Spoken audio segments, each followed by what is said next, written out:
O Senhor esteja convosco. Proclamação do Evangelho de Jesus Cristo, segundo Marcos. Naquele tempo, as autoridades mandaram alguns fariseus e alguns partidários de Herodes para apanharem Jesus em alguma palavra. Quando chegaram, disseram a Jesus: Mestre, sabemos que tu és verdadeiro e não dás preferência a ninguém. Com efeito, tu não olhas para as aparências do homem, mas ensinas com verdade o caminho de Deus. Dize-nos, é lícito ou não pagar o imposto a César? Devemos pagar ou não? Jesus percebeu a hipocrisia deles e respondeu: Por que me tentais? Trazei-me uma moeda para que eu a veja. Eles levaram a moeda e Jesus perguntou: De quem é a figura e a inscrição que estão nessa moeda? Eles responderam: De César. Então Jesus disse: Dai, pois, a César o que é de César e a Deus o que é de Deus. E eles ficaram admirados com Jesus. Palavra da salvação.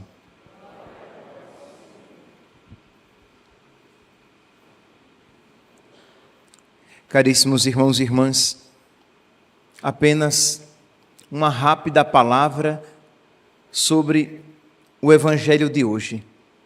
Jesus, ele começa um processo de ódio e de inimizade, começa a crescer.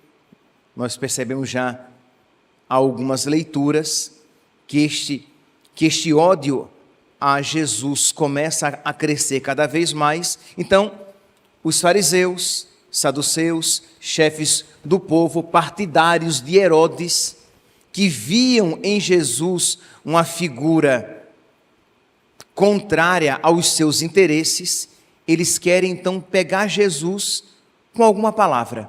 Eles conheciam o nosso Senhor, eles sabiam em que ele acreditava e como era o seu pensamento.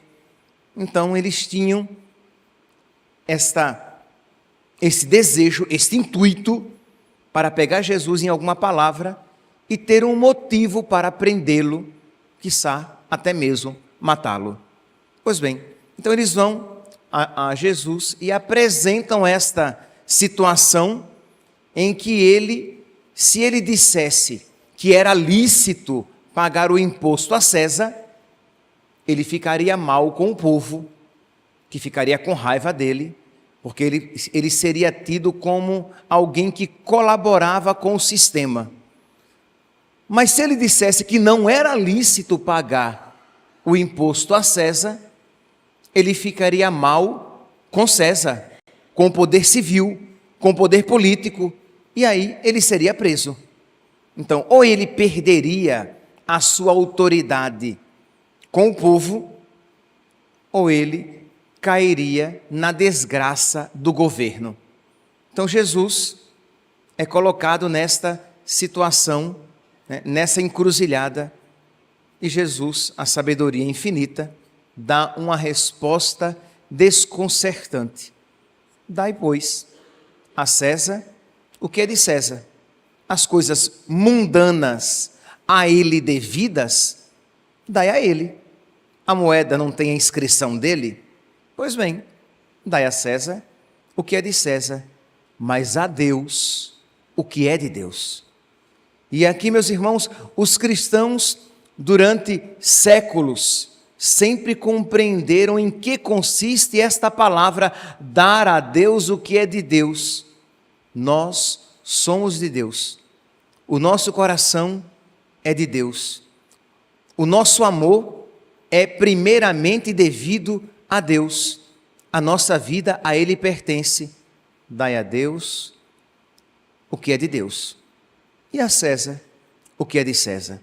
E isso inspirou os cristãos no decorrer dos séculos, no decorrer dos milênios. Foi por causa desta palavra que os mártires preferiram dar a Deus a obediência à verdade, dar a Deus até mesmo o sacrifício da própria vida, que dar aos homens aquilo que é devido a Deus.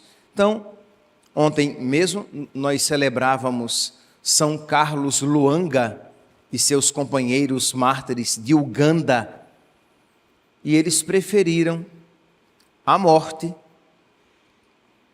a salvar a própria vida. Por quê? Porque a obediência aos mandamentos de Deus estava em primeiro lugar. E, meus irmãos, essa realidade tem se tornado, primeiro que ela é uma realidade muito prática na nossa vida. Se nós tomarmos isso como meta na nossa vida, eu darei sempre a Deus aquilo que é de Deus.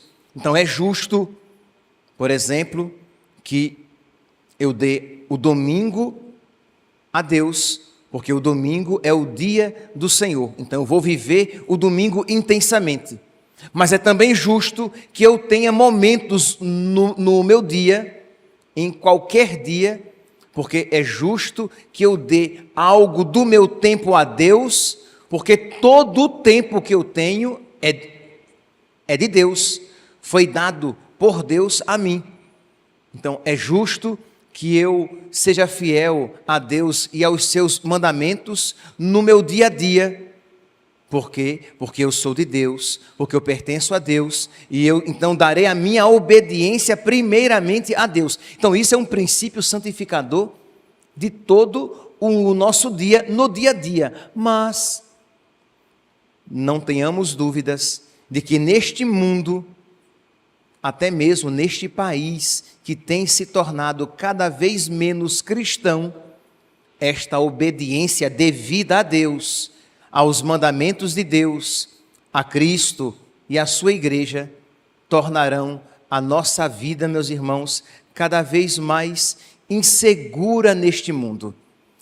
Tornarão a nossa obediência, tornará a nossa vida cada vez mais privada de benefícios e privilégios, porque começará, e não será longe, não estamos longe disso, de nós cristãos, por sermos cristãos e obedecermos a Deus, começarmos a perder privilégios.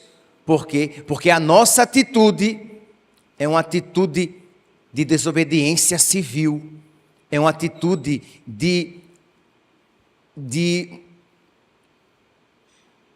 é uma postura até criminosa. Por quê? Porque o Evangelho, a palavra de Deus, os ensinamentos da igreja se tornaram algo contrário àquilo que é querido pelo poder civil. E é claro, é só você abrir os olhos e comparar qual é a postura do nosso país em relação às crianças no ventre de suas mães e qual é a postura do cristão católico. Em muitos lugares do mundo, por exemplo, e aqui eu não estou falando de lugares no mundo em que a lei, em que a liberdade não é respeitada. Eu estou falando, por exemplo, dos Estados Unidos. Em alguns estados dos Estados Unidos, em que rezar diante de uma clínica em que se pratica o assassinato de crianças na barriga de suas mães é crime. Não é crime matar as crianças, mas é crime rezar diante daquelas clínicas. Mas importa obedecer a Deus que aos homens. Se o seu filho de 5, 6, 7, 8, 9, 10 anos chegar à sua casa com um livrinho aprovado pelo Ministério da Educação, se ele vier com um livrinho em que ali se ensina que você pode ser o que você quiser, porque a sua vontade é soberana. A sua vontade, não será dito dessa maneira, mas a consequência é essa. A sua vontade é divina. Se você quiser ser mulher, você será mulher. Se você quiser ser homem, você será homem. Se você quiser hoje ser mulher e amanhã ser homem, você pode ser amanhã mulher e hoje homem, porque a sua vontade é soberana. Sereis como deuses. E isso ensinado às nossas crianças. Se você, pai, então vai àquela escola e diz que você não admite que aquilo seja ensinado aos seus filhos, você será tido como criminoso, não o Estado que está metendo o bedelho onde não lhe é devido. Por quê? Porque o Estado se tornou contrário ao Evangelho. E a pergunta é: o que nós faremos para que sejamos fiéis a Deus e que possamos dar a Deus o que é de Deus e a César, ao poder político, ao poder civil, o que é de César, o que é do poder político, o que é do poder civil? Mas dizem os pais cristãos católicos: os meus filhos são de Deus e eu quero dar os meus filhos a Deus. E eu quero preparar os meus filhos para Deus, para a obediência a Deus e aos mandamentos de Deus. Então eu vou ensinar aos meus filhos que aquilo é errado, que aquilo é mal, que aquilo é pecado, mesmo sabendo que eu posso ser condenado por ser uma pessoa que estou disseminando ódio no coração dos meus filhos, quando na verdade eu estou apenas ensinando o Evangelho há mais de 2000 anos ensinado. Então percebe aqui, meus irmãos, que esta palavra, que parece tão antiga, ela é muito atual. Então, no passado, São Carlos Luanga, celebrado ontem, preferiu a morte a cometer atos impuros, queridos e obrigados pelo Estado, mas importa obedecer a Deus, que é os homens. Mocinhas preferiam a morte a casar-se, porque elas percebiam, algumas virgens percebiam que eram chamadas à consagração da sua vida totalmente a Deus. E mesmo que o Estado visse aquilo, porque as mocinhas eram denunciadas ao Estado como cristãs, por isso queriam consagrar a sua virgindade a Deus, preferiam entregar a sua própria vida, serem sacrificadas, mas serem fiéis a Deus, que salvar a sua própria vida e desobedecer a Deus, porque dai a Deus o que é de Deus, e elas se sabiam de Deus. Por esses dias mesmo, nós estamos acompanhando nas redes sociais um vilarejo em que vários cristãos foram queimados vivos porque não aceitaram se tornar muçulmanos. Dai a Deus o que é de Deus. Isto é, eles sabiam que diante de Deus, nas suas consciências, aqueles cristãos sabiam que abandonar Deus para salvar a própria vida era indigno da sua fé, porque eles eram de Deus, eles pertenciam a Deus. Então, eles deram a César, ao poder civil, aos homens, aquilo que eles poderiam levar. Mas eles não negaram a Deus aquilo que era o principal, a sua obediência, a sua honra e a sua adoração. Que nós hoje então, meus irmãos, diante desta palavra, peçamos a Deus que nos conceda esta graça, que é um princípio santificador. Que Deus nos conceda a graça de sempre dar a Ele aquilo que a Ele pertence, que nós sejamos justos, que nós não roubemos de Deus a nossa honra, a nossa obediência, a nossa adoração, que este princípio se funda, se enraize cada vez mais profundamente no nosso coração e nos liberte, inclusive, de nós mesmos. Quantas vezes, porque queremos algo para nós, negamos algo para Deus? No final das contas, o pecado é sempre isso, né? É um ato de idolatria à sua vontade, que quer algo em detrimento daquilo que Deus pede de cada um, que Deus pede de você. Então peçamos ao nosso Senhor que coloque no nosso coração o seu Espírito, para que nós livremente obedeçamos a este princípio que nos santificará. Dar a Deus o que é de Deus e aos homens o que é dos homens. Louvado seja nosso Senhor Jesus Cristo. Para sempre seja louvado.